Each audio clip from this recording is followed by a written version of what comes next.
You ever get that phone call in the middle of the night? The kind that instantly tells you something is wrong before you even pick up?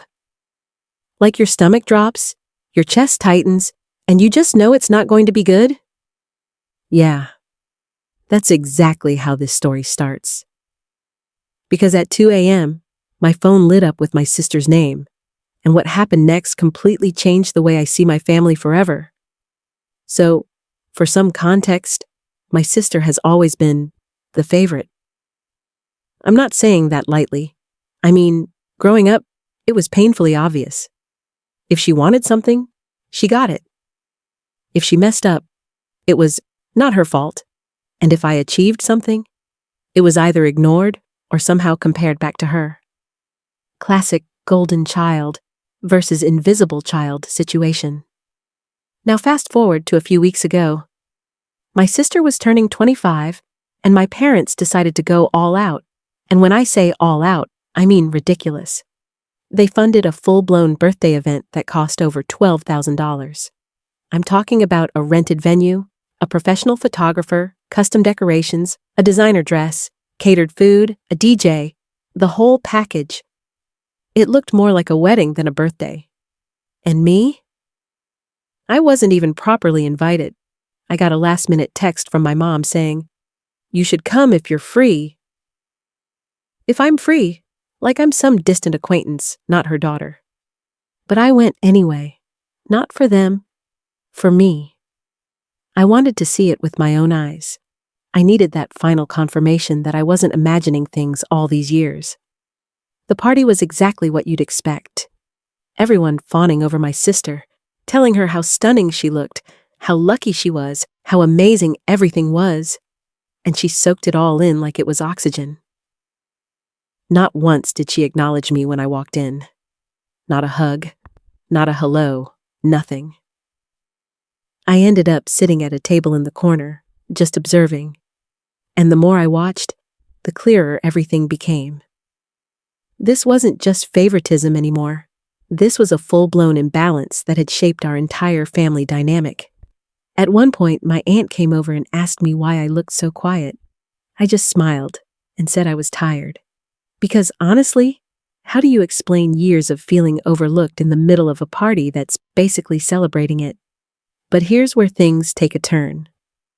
A few days after the party, my parents called me over for dinner.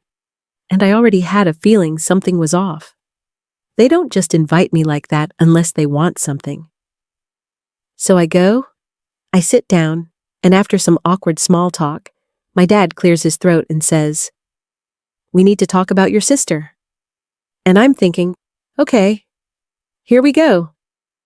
Turns out they went way over budget for her birthday, like way over, and now they were struggling financially. And then, get this, they asked me if I could help cover some of the expenses. I actually laughed. I thought they were joking. But they weren't.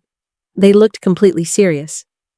My mom even said, "You're more responsible with money, and you don't have as many expenses as your sister."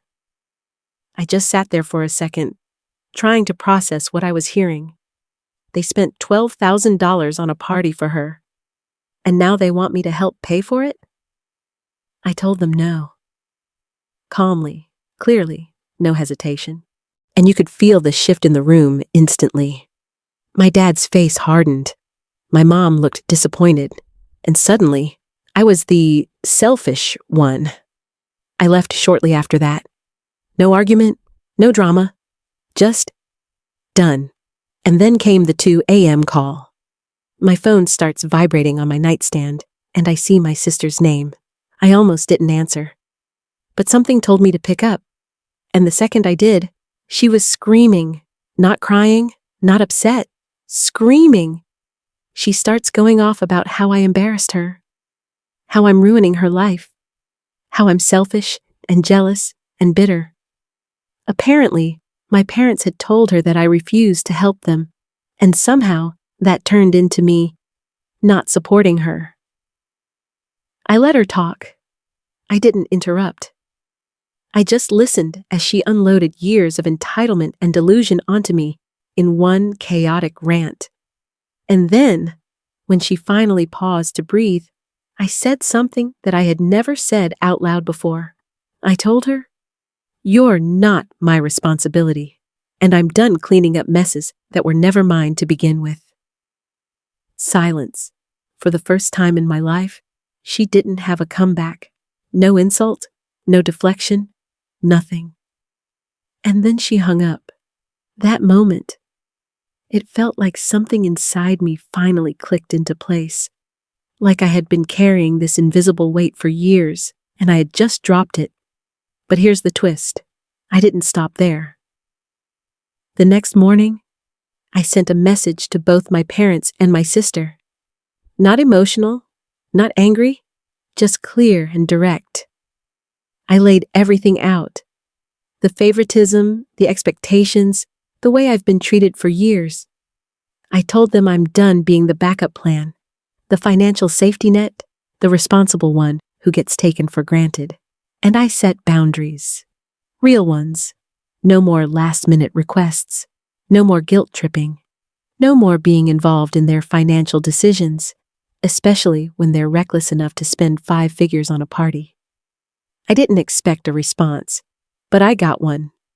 My mom replied with a long message about how I'm misunderstanding everything and how family should support each other. My dad didn't reply at all. And my sister? She blocked me. And honestly, that was the most peaceful part of this entire situation. Because for the first time, there was no noise, no pressure, no expectations, no constant reminder that I was somehow less important. And here's the thing. I don't feel angry anymore. I don't feel hurt either.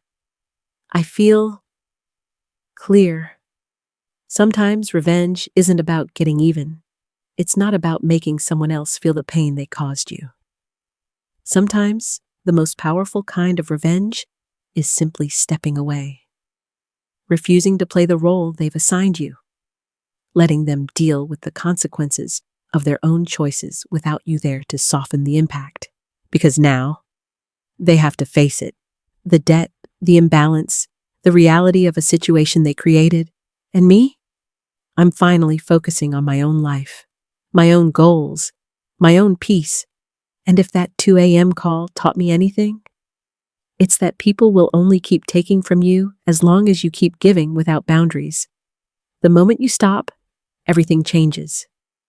So yeah, that's the story of how my sister's $12,000 birthday ended with her screaming at me in the middle of the night, and how that moment ended up being the best thing that ever happened to me.